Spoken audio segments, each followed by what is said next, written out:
All right, wonderful people, welcome back to this wonderful channel where we bring you back-to-back update and information as it is hot. In case you have not joined our social media handle, what are you waiting for? Kindly go ahead and subscribe, like, comment, share, and also remember to on your notification button so that whenever our news drop, you could be the first. We'll collect them. Let's go down to the news proper.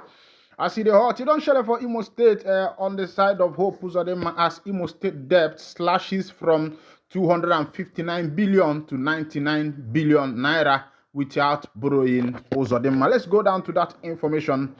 The Imo State Governor Hope Uzodimma has said his administration reduced the state's debt profile by 60% from 259 billion in 2020 to 99 billion, saying it is an indication of his government's clear signal of financial management.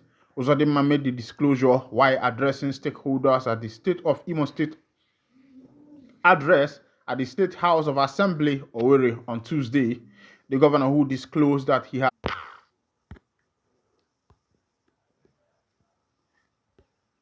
said he disclosed that the internal generated revenue had increased by 500% from 400 million naira in 2020 to nearly 4 billion in 2025, noting that it had given the state the room to invest in infrastructure and services.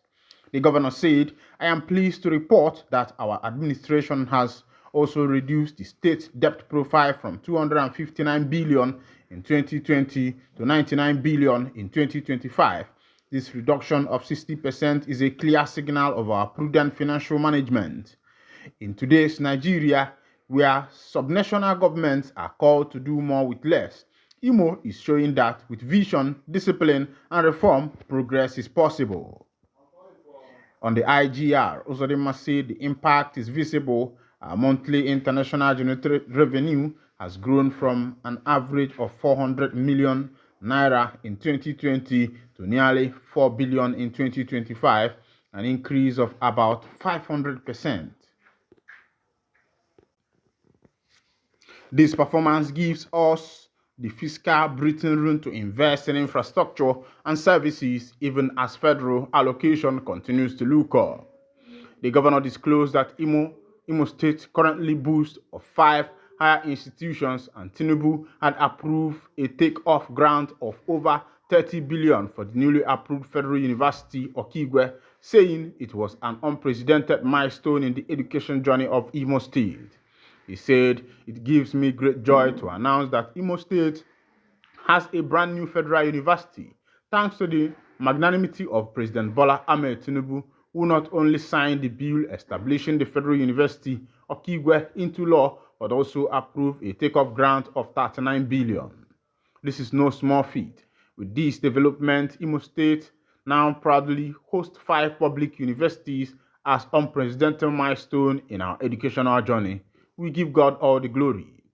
Uzodimma said the institution are Imo State University, Owerri, K.O. Mbadiwe University, Oboko, University of Agriculture and Environmental Science, Umuagwo, Imo State Polytechnic, and Ben Wajogu College of Education, Ihituboma. He disclosed that Imo State has a new transport chain known as the Imo Heartland Mass Transit Program, which will commence in the coming weeks, aimed at improving mobility, reducing travel costs, and creating jobs. Contracts have already been awarded, and contractors have been mobilized to the site. The transport scheme will have 3 bus terminals located at Ebu Road, Onitsha Road, and Naze Road, along with 256 bus stops strategically placed across the state, adding that the terminal or shelters are being constructed to world-class standard as part of long-term plan to reshape urban and rural movement in Imo State. Other achievements include the full automation of the civil service and its operation to stamp out fraud and ease service delivery, training and retaining of staff with modern-day skill, prompt payment of salaries and pensions, and uploading of backlog and merit promotion, as well as promotion of workers. The governor said his administration has constructed more roads than all previous administrations since 1999 combined. He said our commitment to infrastructure remains resolute. Today, Imo boasts of one of the most extensive and impactful road networks in Nigeria. Without sounding immodest, we have constructed more roads than all previous administrations since 1999 combined. To date, we have completed over 120 roads across the state.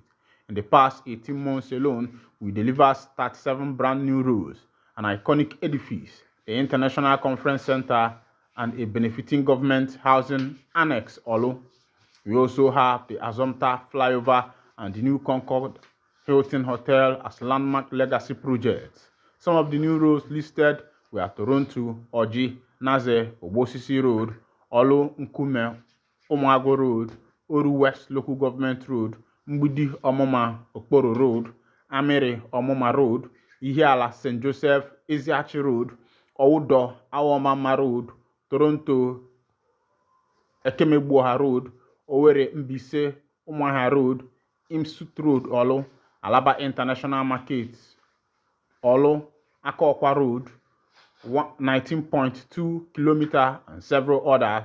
Other achievements listed by Uzodimma include health, sports, women affairs and social welfare, digital economy and e-governance, light up Imo project, electricity, housing restoration of lands illegally diverted, amongst others. The governor assured that Imo is safe as his administration had clamped down on criminals and those instigated by politicians, adding that with the support of the federal government and security agencies, the state had reclaimed its place as the hospitality capital in the southeast. Also, Uzodimma, as the chief security officer of the state, I have never taken this responsibility lightly. You are all aware of the troubling period when our state was targeted by political motivated insecurity marked by banditry, violence, and lawlessness. But we did not fold our arms. We acted resolutely and collaboratively. Through sustained partnership with the federal government and security agencies, we have steadily reclaimed the peace of Imo State. I am pleased to report that the state capital, Owerri, has hosted several national and international conferences in the past years without any incidents. That is no coincidence. Rather, it is fruit of deliberate effort. Imo is returning to its rightful place as the hospitality capital of the Southeast. He, however, appealed to instigators of violence to stop, saying no personal ambition is worth the blood of the people, as he called on them to join hands with his government in building, not destroying. All right, this is coming from what is happening in Imo State currently, as it is. This is Uzodimma's boast on part of his commitment in building the state of Imo State. Just in Nasarawa herdsmen attack, at the moment, over 3,000 thief indigenes have been displaced, Isaiah Audu. He explained that the attack, which took place between June 13 and June 15, targeted communities in Doma,